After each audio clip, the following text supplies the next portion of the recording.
வணக்கம் நண்பர்களே. மாமல்லபுரத்தில் அன்புமணி பாமக அன்புமணி கூட்டிய பொதுக்குழு கூட்டத்தில் அவர் பேசிய உரை விரிவாக உங்களுக்கு செய்தித்தாளில் வரும். மற்றதெல்லாம் அவருடைய கொள்கைகளை சொல்லியிருப்பார். முக்கியமாக அவர் குறிப்பிட்டதை மட்டும் தங்களோடு பகிர்ந்து கொள்கிறேன். முதல்ல சப்ஸ்கிரைப் பண்ணிக்கங்க, நோட்டிஃபிகேஷன் பில் பதிவு பண்ணிக்கங்க. அப்போ தான் உங்களுக்கு என்னுடைய பதிவுகள் தொடர்ந்து கிடைக்கும். சரி, பாமக அன்புமணி என்ன சொன்னார்? முக்கியமாக 2 பாயிண்ட்டுகள், 2 இல்லை சில பாயிண்ட்டுகள். திமுகவிற்கு வாக்களிக்காதீர்கள். திமுகவை இந்த அரசு கட்டிலிலிருந்து எடுப்பதும் தமிழகத்தில் திமுக மீண்டும் ஆட்சிக்கு வராமல் தடுப்பதுமே நம்மளுடைய முதலாய கடமை. இது ஃபர்ஸ்ட் பாயிண்ட். 2வது, குறிப்பாக திமுகவிற்கு பெண்கள் வாக்களிக்காதீர்கள். காரணம், பெண்கள் பாதுகாப்பு இங்கு இல்லை. 1.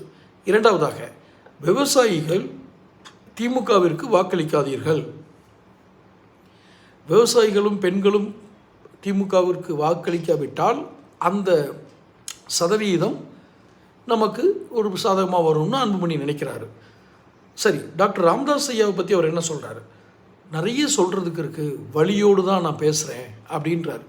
என்ன வழி? குடும்பத்திற்குள் நடக்கின்ற அவர்களுக்குள் நடந்த பேச்சுவார்த்தைகள். இந்த வழியோடு தான் நான் பேசுகிறேன். முதல் நாள் சரிம்பார், 2வது நாள் இல்லைன்றவார். அதுக்கு உதாரணம் ஒன்று சொல்கிறாங்க.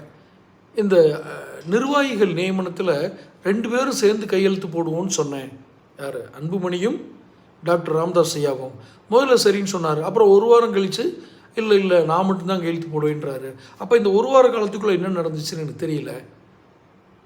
ஆனால் நிச்சயமாக நான் ஒருவருடைய கையொப்பத்தில் மட்டுமே நிர்வாகிகளை நியமனம் செய்வதை நான் ஏற்றுக்கொள்ள மாட்டேன். இது அவருடைய ஒரு அறிக்கையாக இருக்குது. அதாவது ஒருவர் மட்டுமே கையொப்பமிட்டு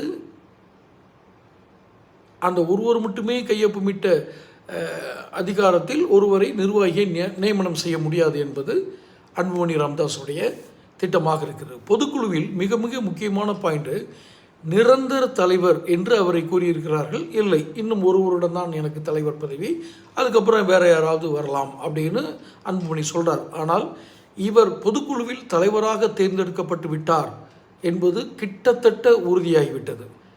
இப்போ ஐயா ராமதாஸ் ஐயா என்ன செய்ய போகிறார் அப்படிங்கிறது தான் $1,000,000 கேள்வி. ஏன்னா தமிழக அரசில் தேர்தல் வெற்றியை நிர்ணயிக்கக்கூடிய கட்சிகளில் ஒன்றாக இருக்க பாமக இப்போது வேறு வடிவம் எடுத்திருக்கிறது. தொடர்ந்து பேசுவோம். சேனல் சப்ஸ்கிரைப் பண்ணுங்கள், நோட்டிஃபிகேஷன் பெல் பதிவு பண்ணுங்கள், பிடிச்சிருந்தா லைக் பண்ணி ஷேர் பண்ணுங்கள்.